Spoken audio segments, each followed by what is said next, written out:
नमस्कार, सुप्रभात, बहुत बहुत स्वागत है आप सभी का। मैं हूं आपके साथ प्रीति। आप देख रहे हैं सुबह 9 बजे। शुरुआत करेंगे हेडलाइंस के साथ।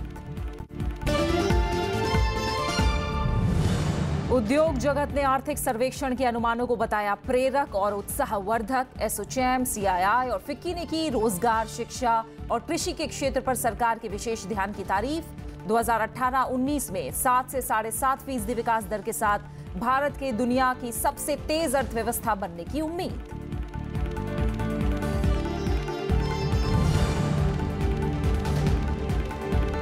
राष्ट्रपति रामनाथ कोविंद ने कहा, नए भारत के सपने साकार करने की दिशा में मौजूदा साल बेहद महत्वपूर्ण। संसद के संयुक्त सत्र के पहले अभिभाषण में सरकार की उपलब्धियों और भावी योजनाओं का किया जिक्र। किसानों की मुश्किलों का समाधान और आम आदमी की जिंदगी आसान बनाने को बताया प्राथमिकता।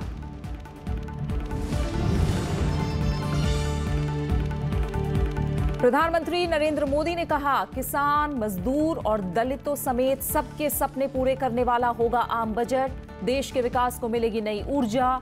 न्यू इंडिया के निर्माण में की सबके सहयोग की अपील।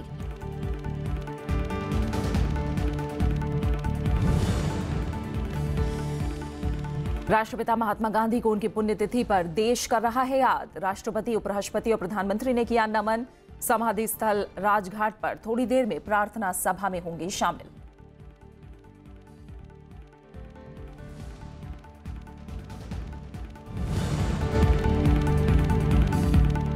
और अंडर 19 क्रिकेट विश्व कप के सेमीफाइनल में जीत से 2 विकेट दूर टीम इंडिया। भारत ने पाकिस्तान को दिया 273 रन का लक्ष्य। शुभमन गिल ने आखिरी ओवर की आखिरी गेंद पर पूरा किया शानदार शतक।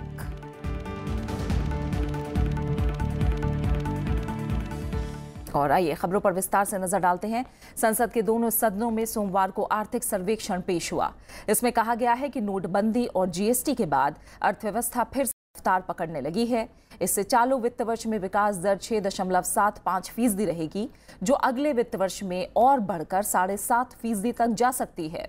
सर्वे के मुताबिक जीएसटी से अप्रत्यक्ष करदाताओं की संख्या में 50% की बढ़ोतरी हुई है। वित्त मंत्री अरुण जेटली ने सोमवार को संसद के दोनों सदनों में वित्त वर्ष 2017-18 का आर्थिक सर्वेक्षण पेश किया। सर्वेक्षण के मुताबिक चालू वित्त वर्ष में विकास दर 6.75% रहने की उम्मीद है। अगर पहली 2 तिमाहियों की बात करें तो जीडीपी की विकास दर 6% रही थी। आर्थिक सर्वे के मुताबिक 2018-19 में विकास दर 7 से 7.5% के बीच रहने का अनुमान है। इस तरह भारतीय अर्थव्यवस्था दुनिया की तेजी से बढ़ती अर्थव्यवस्थाओं में सबसे आगे होगी। अर्थव्यवस्था में तेजी की सबसे बड़ी वजह सरकार के आर्थिक सुधार हैं। सर्वे के मुताबिक पिछले साल जुलाई में लागू हुए जीएसटी के सकारात्मक नतीजे सामने आने लगे हैं। बैंकों में नई पूंजी डालने और एफडीआई नियमों में ढील से निवेश का माहौल बेहतर हुआ है। निर्यात में इजाफे से भी अर्थव्यवस्था को रफ्तार मिली है। There is a robust and broad-based revival. Several indicators of activity. We've shown manufacturing growth, GVA growth, even investment, exports, net private transfers, credit. They've all started to pick up. The direction is very good. The level is still below potential. Should keep that in mind. But in terms of directionally, the economy seems to be picking up. सर्वे के मुताबिक GST लागू होने के बाद अप्रत्यक्ष करदाताओं में 50% से अधिक की बढ़ोतरी हुई है। 34 लाख नए कारोबारी टैक्स के दायरे में आए हैं। दिसंबर 2017 तक 98 लाख व्यापारियों ने जीएसटी के तहत पंजीकरण कराया है, जो कि पुराने सिस्टम के कुल करदाताओं के मुकाबले कहीं ज्यादा है। जीएसटी से अब तक 9.7 लाख करोड़ रुपए का राजस्व आ चुका है।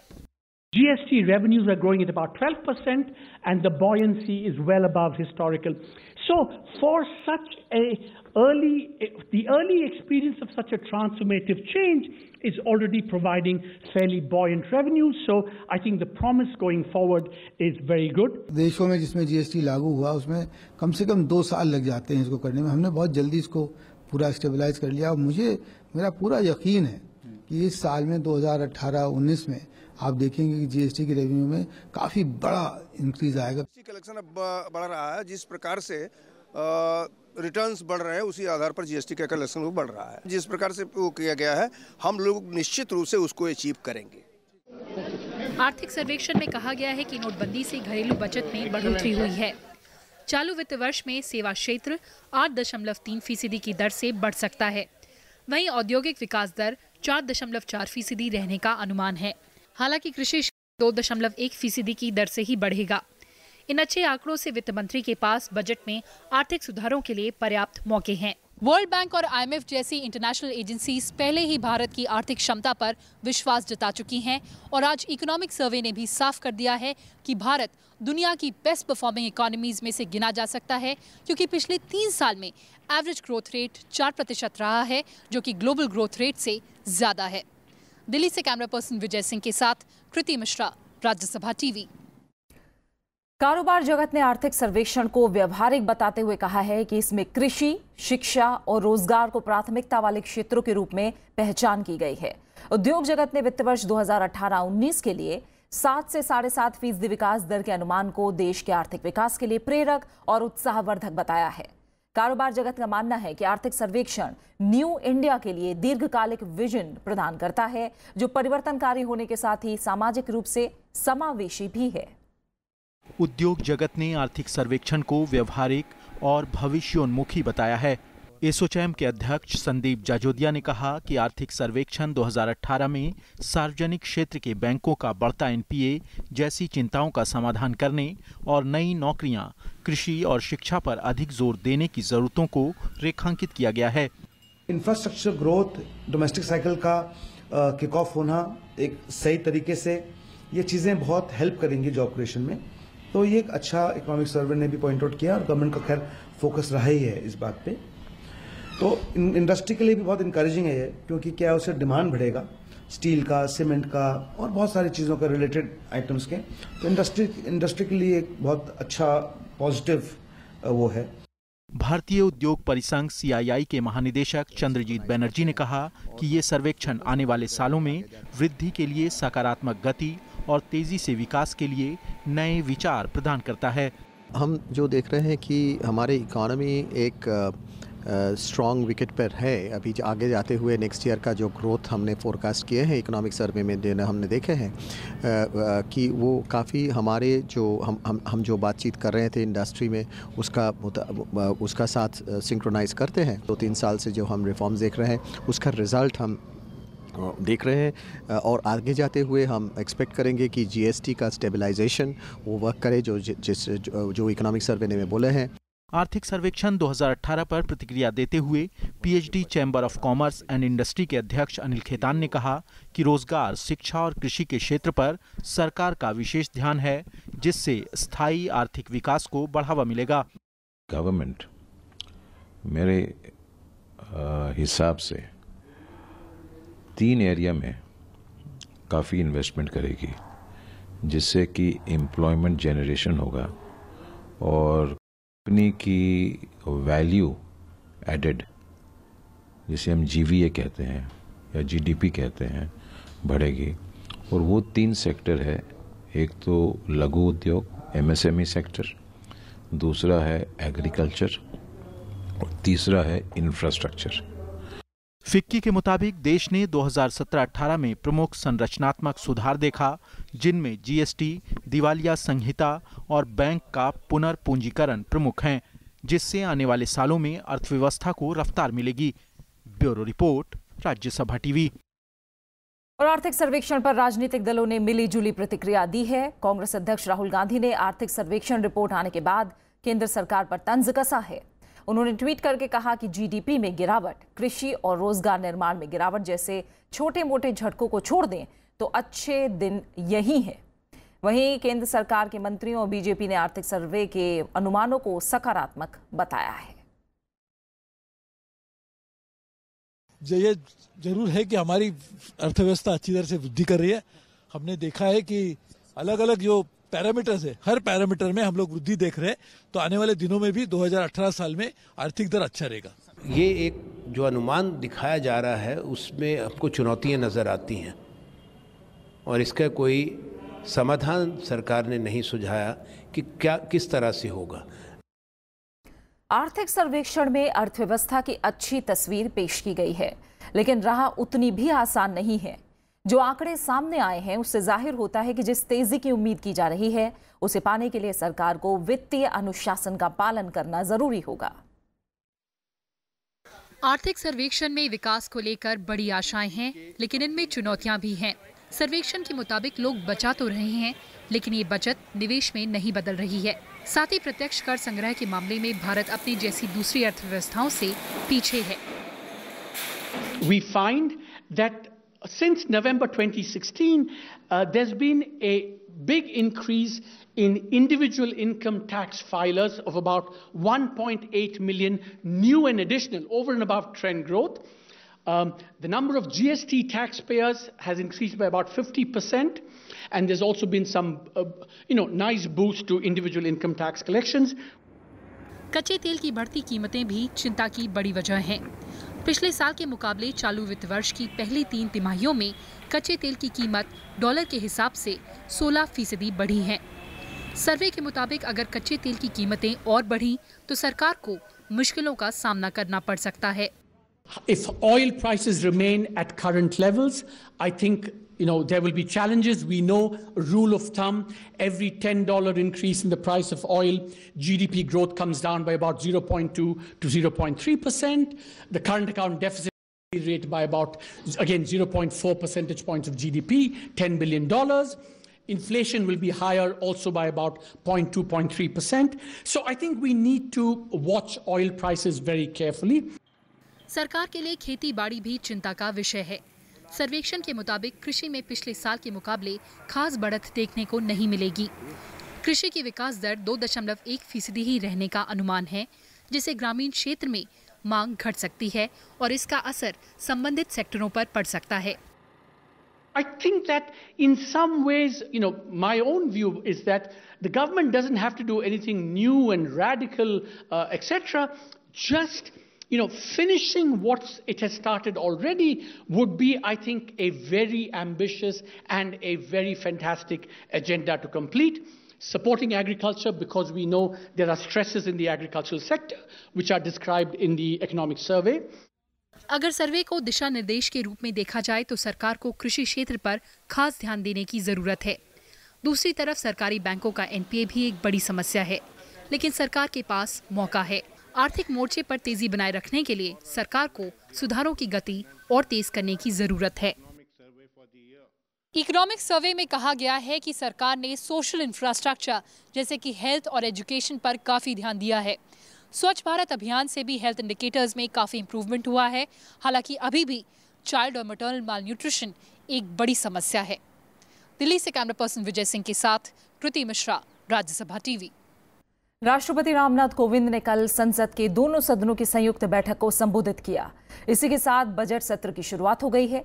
राष्ट्रपति ने अभिभाषण में सरकार की नीतियों के साथ सामाजिक आर्थिक एजेंडे की तस्वीर सामने रखी। राष्ट्रपति ने कहा कि उनकी सरकार सामाजिक न्याय और आर्थिक सशक्तिकरण के साथ आम आदमी के जीवन को आसान बनाने के लिए काम कर रही है। राष्ट्रपति रामनाथ कोविंद ने संसद में अपने पहले अभिभाषण में सरकार की सामाजिक और आर्थिक नीतियों की उपलब्धियों के साथ प्राथमिकता भी बताई। राष्ट्रपति ने कहा कि वैश्विक सुस्ती के बावजूद भारत की विकास दर बेहतर रही है। विदेशी मुद्रा भंडार बढ़ाने के साथ साथ सरकार महंगाई, चालू खाता घाटा और राजस्व घाटे पर लगाम लगाने में कामयाब रही है। वर्ष 2017 में विदेशी मुद्रा भंडार 410 बिलियन अमेरिकी डॉलर के स्तर से ऊपर चला गया। मेरी सरकार की प्रभावी नीतियों के कारण प्रत्यक्ष विदेशी निवेश भी पिछले 3 वर्षों के दौरान 36 बिलियन अमेरिकी डॉलर से बढ़कर 60 बिलियन अमेरिकी डॉलर तक पहुंच गया है। राष्ट्रपति रामनाथ कोविंद ने बताया कि सरकार ठोस और समावेशी विकास के लिए पारदर्शी व्यवस्था बनाने में जुटी है। डिजिटल लेन देन को बढ़ावा दिया जा रहा है। राष्ट्रपति ने बताया कि startup India, stand up India, skill India mission और मुद्रा योजना जैसे कार्यक्रम शुरू किए गए। इससे स्वरोजगार और उद्यमिता के साथ ही स्वदेशी विनिर्माण को बढ़ावा मिल रहा है। मेरी सरकार बैंकिंग व्यवस्था को मजबूत करने और उसमें पारदर्शिता लाने के लिए भी प्रतिबद्ध है। इसके लिए 2 लाख करोड़ रुपए से अधिक के पूंजी निवेश के साथ सार्वजनिक क्षेत्र के बैंकों का रिकैपिटलाइजेशन करने का निर्णय भी किया गया है। प्रधानमंत्री मुद्रा योजना के तहत अब तक लगभग 10 करोड़ ऋण स्वीकृत किए गए हैं। राष्ट्रपति ने कहा कि सरकार की ओर से जीएसटी समेत दूसरे आर्थिक सुधारों से अंतर्राष्ट्रीय स्तर पर भारत की साख बढ़ी है। देश में व्यापार और निवेश के लिए अनुकूल माहौल बना है। साथ ही सरकार की ओर से किए गए राजनयिक प्रयासों से दुनिया में भारत का रुतबा बढ़ा है। एमटीसीआर, वासेनार एग्रीमेंट और ऑस्ट्रेलियाई ग्रुप जैसे बड़े संगठनों में भारत को प्रतिनिधित्व मिला है। International tribunal for the law of the sea, international maritime organization and economic and social council में भारत को प्रतिनिधित्व प्राप्त हुआ। इंटरनेशनल कोर्ट ऑफ जस्टिस का चुनाव तो काफ़ी रोचक रहा, जिसमें अंततोगत्वा भारत ने सफलता पाई। भारत को इस वर्ष वासेनार अरेंजमेंट और ऑस्ट्रेलिया ग्रुप में भी सदस्य के रूप में शामिल किया गया है। हमारा लक्ष्य 2019 राष्ट्रपति ने संतुलित विकास के लिए डिजिटल और फिजिकल कनेक्टिविटी दोनों पर जोर दिया। उन्होंने कहा कि सरकार आधुनिक परिवहन प्रणाली को विकसित कर रही है। छोटे शहरों को हवाई यातायात से जोड़ने के लिए उड़ान योजना के तहत 56 एयरपोर्ट और 31 हेलीपैड को जोड़ने का काम चल रहा है। इसी तरह रेलवे के आधुनिकीकरण, बुलेट ट्रेन और कई शहरों में मेट्रो रेल परियोजना पर काम चल रहा है। राजमार्गों को जोड़ने के लिए भारतमाला परियोजना, जल मार्गों के लिए जलमार्ग विकास परियोजना चल रही है। साथ ही बंदरगाहों को जोड़ने के लिए सागरमाला कार्यक्रम का काम जारी है। विनीत दीक्षित के साथ अरविंद कुमार सिंह, राज्यसभा टीवी। करने के लिए लगभग 1.5 लाख करोड़ रुपए की योजना। राष्ट्रपति रामनाथ कोविंद ने किसानों की आय बढ़ाने और उनकी मुश्किलों के समाधान को सरकार की प्राथमिकता बताया है। उन्होंने कहा कि सरकारी योजनाओं से खेती की लागत घटी है और कई सकारात्मक परिणाम सामने आए हैं। राष्ट्रपति ने कहा कि उनकी सरकार 2022 तक किसानों की आय दुगनी करने के लिए प्रतिबद्ध है। उन्होंने उम्मीद जताई कि 2019 तक देश के हर गांव को पक्की सड़क से जोड़ दिया जाएगा। संसद में अभिभाषण के दौरान राष्ट्रपति रामनाथ कोविंद ने कृषि क्षेत्र की चुनौतियों और सरकार की ओर से किए जा रहे प्रयासों का जिक्र किया। उन्होंने कहा कि अनाज, सब्जियों और फलों का रिकॉर्ड उत्पादन सरकार की नीतियों और किसानों की कड़ी मेहनत का नतीजा है। राष्ट्रपति ने कहा कि सरकार फसल को वाजिब दाम दिलाने और 2022 तक किसानों की आय दोगुना करने के लिए प्रयासरत है। मेरी सरकार की योजनाएं न केवल किसानों की चिंता कम कर रही हैं, बल्कि खेती पर होने वाले उनके खर्च को भी घटा रही हैं। सरकार की नीतियों और किसानों की कड़ी मेहनत का ही परिणाम है कि देश में 275 मिलियन टन से ज़्यादा खाद्यान्न और लगभग 300 मिलियन टन फलों सब्जियों का रिकॉर्ड उत्पादन हुआ है। राष्ट्रपति ने कहा कि सरकार ने लंबित 99 सिंचाई परियोजनाओं को पूरा करने के लिए कदम उठाए हैं। उन्होंने कहा कि बाजार पहुंचने से पहले कृषि उत्पादों की बर्बादी रोकने के लिए प्रधानमंत्री किसान संपदा योजना चलाई जा रही है। इसमें सप्लाई चेन और इंफ्रास्ट्रक्चर को मजबूती दी जा रही है। किसानों को उनकी पैदावार की उचित कीमत मिल सके, इसके लिए देश की कृषि मंडियों को ऑनलाइन जोड़ने का कार्य जारी है। देश में कृषि उत्पादों की बर्बादी न हो, इस उद्देश्य से प्रधानमंत्री किसान संपदा योजना शुरू की गई है। इसके तहत कृषि क्षेत्र में सप्लाई चेन और इंफ्रास्ट्रक्चर का आधुनिकीकरण किया जा रहा है। राष्ट्रपति ने डेयरी उद्योग को बढ़ावा देने के लिए 11,000 करोड़ रुपए की डेयरी प्रसंस्करण विकास निधि का जिक्र किया। उन्होंने यूरिया के उत्पादन बढ़ाने, कालाबाजारी रोकने और कई उर्वरक कारखानों को फिर से शुरू करने की बात कही। राष्ट्रपति ने कहा कि प्रधानमंत्री फसल बीमा योजना में रबी और खरीफ में 5 करोड़ 71 लाख किसानों को सुरक्षा दी गई है। किसानों की आय बढ़ाने के लिए डेयरी सेक्टर में 11,000 करोड़ रुपए की डेयरी प्रसंस्करण और अवसंरचना विकास निधि के द्वारा एक महत्वाकांक्षी योजना प्रारंभ की गई है। यूरिया का उत्पादन बढ़ा है, वहीं 100% नीम कोटिंग के बाद यूरिया की कालाबाजारी भी रुकी है। प्रधानमंत्री फसल बीमा योजना के तहत किसानों को सस्ती और सरल बीमा सेवा उपलब्ध कराई जा रही है। खाद्य सुरक्षा के लिए उठाए गए कदमों की सराहना करते हुए राष्ट्रपति ने कहा कि इस व्यवस्था को पारदर्शी बनाया जा रहा है। उन्होंने कहा कि देश की पंचायतों को ब्रॉडबैंड कनेक्टिविटी से जोड़ने का कार्य चल रहा है। सौभाग्य योजना के तहत 4 करोड़ गरीबों को बिजली कनेक्शन मिल रहा है। गांवों तक संपर्क बढ़ाने के लिए प्रधानमंत्री ग्रामीण सड़क योजना का दायरा 82% गांवों तक पहुंच गया है। राष्ट्रपति ने गरीबों के लिए प्रधानमंत्री सुरक्षा बीमा योजना, बुजुर्गों के लिए अटल पेंशन योजना के जरिए सामाजिक सुरक्षा का दायरा बढ़ाने की बात भी कही। विनीत दीक्षित के साथ अरविंद कुमार सिंह, राज्यसभा टीवी। बजट सत्र के पहले दिन कल राज्यसभा के 4 नवनिर्वाचित सांसदों ने सदस्यता की शपथ ली।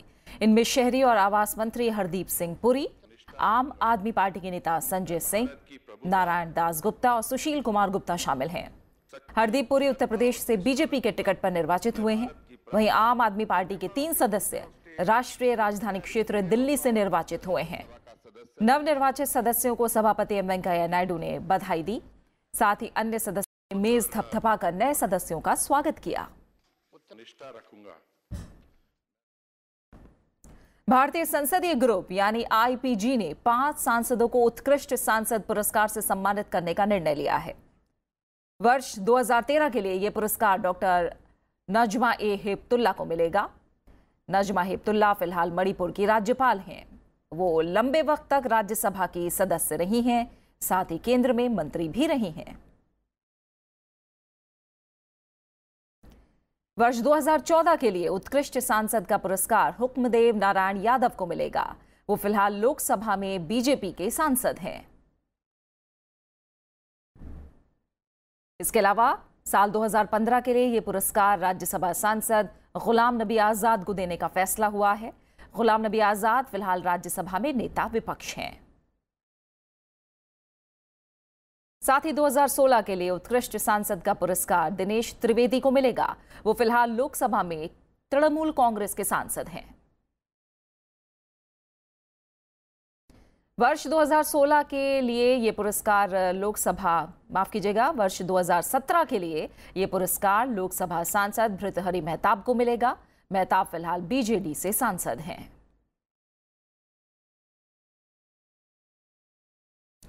स्वस्थ जीवन में खेल का अहम महत्व है। उपराष्ट्रपति एम वेंकैया नायडू ने यह बात कल दिल्ली में बैडमिंटन खिलाड़ी प्रकाश पादुकोण को उनके योगदान के लिए लाइफ टाइम अचीवमेंट अवार्ड से सम्मानित करते हुए कही। उपराष्ट्रपति वेंकैया नायडू ने कहा, प्रकाश पादुकोण को उनके परिवार की मौजूदगी में ये सम्मान दिया है। दिल्ली में एक समारोह में उपराष्ट्रपति एम वेंकैया नायडू ने मशहूर बैडमिंटन खिलाड़ी प्रकाश पादुकोण को लाइफ टाइम अचीवमेंट अवार्ड से सम्मानित किया। इस मौके पर उपराष्ट्रपति ने कहा कि प्रतिभा का सम्मान करना भारतीय संस्कृति है। उपराष्ट्रपति ने प्रकाश पादुकोण को दिग्गज बैडमिंटन खिलाड़ी बताते हुए कहा कि वो लोगों के प्रेरणा स्रोत हैं और उनसे युवा खिलाड़ियों को प्रोत्साहन मिलता है।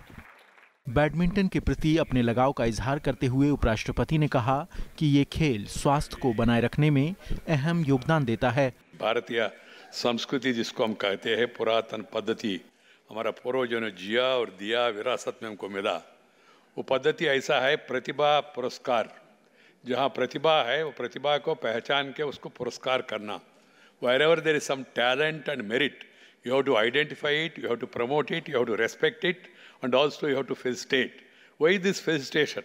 What is it Prakash Padukoneji is going to get by this award or little reward, whatever we have given to him? It is the felicitation is to give inspiration to others so that they also work hard and become something in. इस मौके पर प्रकाश पादुकोण ने कहा कि सम्मान के पीछे कड़ी मेहनत के अलावा शुभ चिंतकों की दुआओं का अहम रोल है। Apart from my talent and hard work, good wishes and encouragement from all my well-wishers have also played a major role in whatever success I have achieved over the years. I would also like to remember with gratitude the support given by the BAI and my state association, the Karnataka Badminton Association, at that time, in spite of having limited resources in those days. Bharat को पहली बार all England championship का खिताब दिलाने वाले दिग्गज badminton खिलाड़ी प्रकाश पादुकोण को भारतीय बैडमिंटन संघ ने उनके योगदान के लिए लाइफ टाइम अचीवमेंट अवार्ड से सम्मानित किया। प्रकाश पादुकोण ने 1980 में डेनमार्क ओपन के फाइनल में जगह बनाई थी और उसी साल ऑल इंग्लैंड चैंपियनशिप का खिताब जीता था। पंचानन मिश्रा, राज्यसभा टीवी। और क्रिकेट की दुनिया से अहम खबर है। Team India ICC under 19 world cup के फाइनल में पहुंच गई है। न्यूजीलैंड के क्राइस्टचर्च में अब से थोड़ी देर पहले खत्म हुए इस सेमीफाइनल मुकाबले में भारत ने पाकिस्तान को 203 रन से करारी मात दी है। टीम इंडिया ने पहले बल्लेबाजी करते हुए 9 विकेट के नुकसान पर 272 रन बनाए। शुभमन गिल ने शानदार 102 रनों की पारी खेली और इसके अलावा पृथ्वी शॉ ने 41 रन बनाए, जबकि मनजोत कालरा ने 47 रन बनाए। जवाब में पाकिस्तान की पूरी टीम महज 69 रन ही बना सकी। फाइनल में भारत का मुकाबला ऑस्ट्रेलिया से होगा।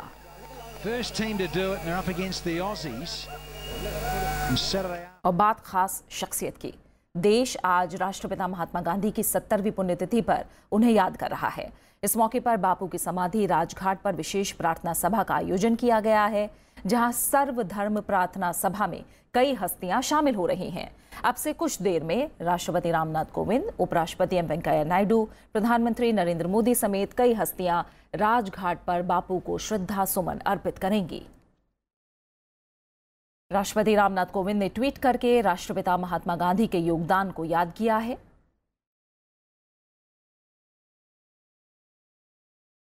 इसके अलावा उपराष्ट्रपति एम वेंकैया नायडू और प्रधानमंत्री नरेंद्र मोदी ने भी ट्वीट करके बापू को श्रद्धांजलि दी है।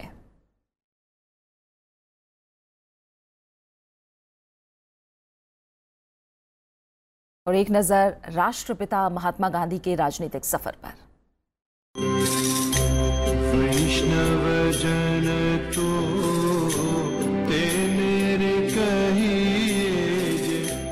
अहिंसा और सत्याग्रह के जरिए देश को आजादी दिलाने वाले राष्ट्रपिता महात्मा गांधी को आज देश याद कर रहा है।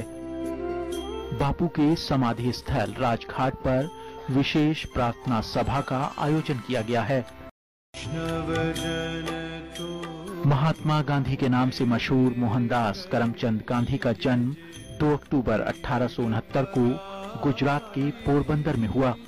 उन्होंने यूनिवर्सिटी कॉलेज ऑफ लंदन से कानून की पढ़ाई की। 1915 में दक्षिण अफ्रीका से लौटने के बाद किसानों और मजदूरों के लिए आवाज उठाना शुरू किया। 1917 में चंपारण सत्याग्रह से स्वतंत्रता आंदोलन में शामिल हो गए।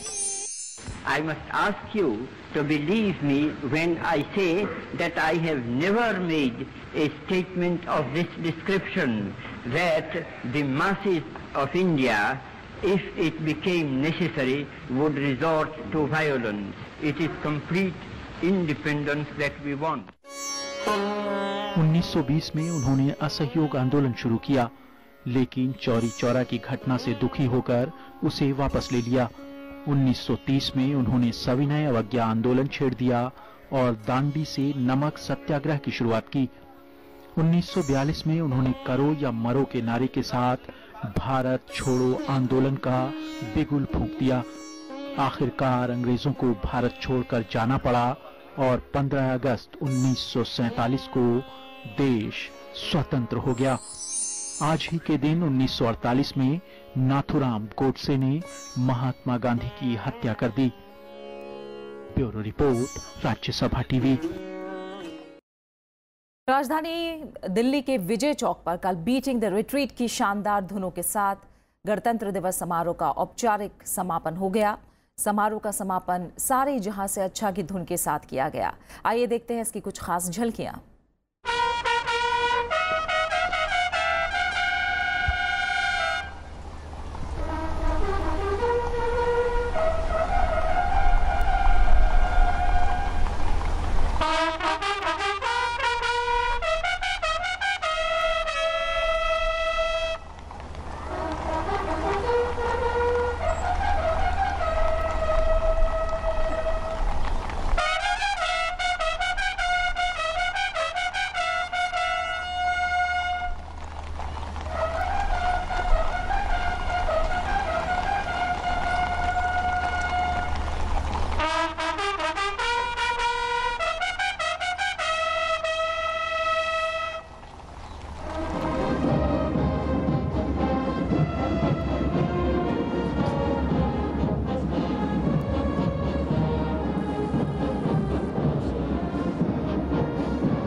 अब आखिर में हेडलाइंस। उद्योग जगत ने आर्थिक सर्वेक्षण के अनुमानों को बताया प्रेरक और उत्साहवर्धक। एसोचैम, सीआईआई और फिक्की ने की रोजगार, शिक्षा और कृषि के क्षेत्र पर सरकार के विशेष ध्यान की तारीफ। 2018-19 में 7 से 7.5% विकास दर के साथ भारत की दुनिया की सबसे तेज अर्थव्यवस्था बनने की उम्मीद। राष्ट्रपति रामनाथ कोविंद ने कहा, नए भारत के सपने साकार करने की दिशा में मौजूदा साल बेहद महत्वपूर्ण। संसद के संयुक्त सत्र के पहले अभिभाषण में सरकार की उपलब्धियों और भावी योजनाओं का किया जिक्र। किसानों की मुश्किलों का समाधान और आम आदमी की जिंदगी आसान बनाने को बताया प्राथमिकता। प्रधानमंत्री नरेंद्र मोदी ने कहा, किसान, मजदूर और दलितों समेत सबके सपने पूरे करने वाला होगा आम बजट। देश के विकास को मिलेगी नई ऊर्जा। न्यू इंडिया के निर्माण में की सबके सहयोग की अपील।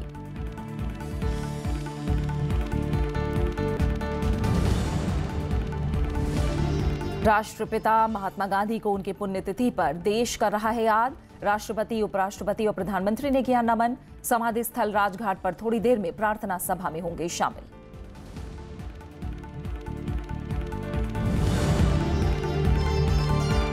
और अंडर 19 क्रिकेट विश्व कप के सेमीफाइनल में टीम इंडिया की शानदार जीत। पाकिस्तान को 203 रन से हराया। शुभमन गिल ने आखिरी ओवर की आखिरी गेंद पर जड़ा शानदार शतक। 3 फरवरी को फाइनल में ऑस्ट्रेलिया से होगी भिड़ंत।